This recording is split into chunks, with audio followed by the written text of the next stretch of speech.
Hello పెద్దాయన, మీ పేరు? అప్పలేండి సంతకు అప్పలేడు. ఏం చేస్తుంటారు?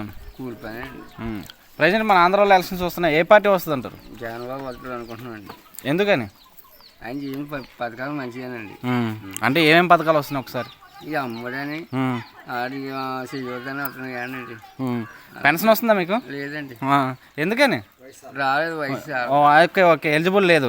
అలాగే ఇప్పుడు ఏవైతే పథకాలు ఇస్తున్నారో ఈ పథకాలు ఇచ్చేటప్పుడు అంటే పార్టీల పరంగా కాకుండా అందరికీ ఇస్తున్నారా, లేకపోతే ఓన్లీ వైఎస్ఆర్ పార్టీ వాళ్ళకి ఇస్తున్నారా? అందరికీ అండి. ఆ పార్టీ పార్టీ కాకుండా ఇస్తున్నారు, కులం మాసం కాకుండా ఇస్తున్నారు.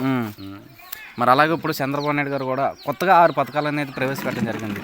ఆ పథకాలు బాగుంటాయా? జగన్మోహన్ రెడ్డి గారు ఆల్రెడీ నవరత్నాలు ఇస్తున్నారు కదా, ఆ పథకాలు బాగుంటాయి? ఏ బాగుంటాయి అంటారు? మరి ఈ వాపిసినే బాగున్నాయండి ఇప్పుడు మటుకి. మరి ఇప్పుడు వరకు ఇంతమంది రాజశేఖర రెడ్డి గారిని చూశారు, చంద్రబాబు నాయుడు గారిని చూశారు, అలాగే కిరణ్ కుమార్ రెడ్డి ఎంత ముఖ్యమంత్రులు చూశారు, ప్రజెంట్ జగన్ గారి పాలన చూస్తున్నారు.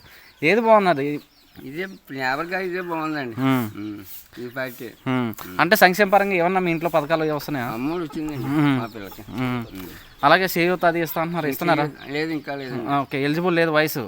Okay okay. ఇంకా ఇప్పుడు నెక్స్ట్ అయితే ఎలక్షన్స్ వస్తున్నాయి కదా, జగన్మోహన్ రెడ్డి గారు డంకా పదంగా చెప్తున్నారు 175కి 170 సీట్లు గెలుస్తాం అంటున్నారు. ఎంతవరకు వస్తాయి అనుకుంటున్నాడు మేము? 75 సీట్లు వస్తాయి అనుకుంటున్నాం. మరి చంద్రబాబు నాయుడు అంటున్నాడు పులివెందులో కూడా జగన్మోహన్ రెడ్డిని ఓడించి తీరుతా అంటున్నారు. మరి ఏమని మనకి అంటే మీకు అంటది కదా అవగాహన, వాళ్ళు చెప్పుకుంటారు, మనం అనుకుంటుంది. ఓకే, మీ ఒపీనియన్ పరంగా మీ ఓటు అయితే ఖచ్చితంగా ఎవరికి వేస్తారు? ప్యానే అండి, ప్యానే. Okay okay, thank you. Okay.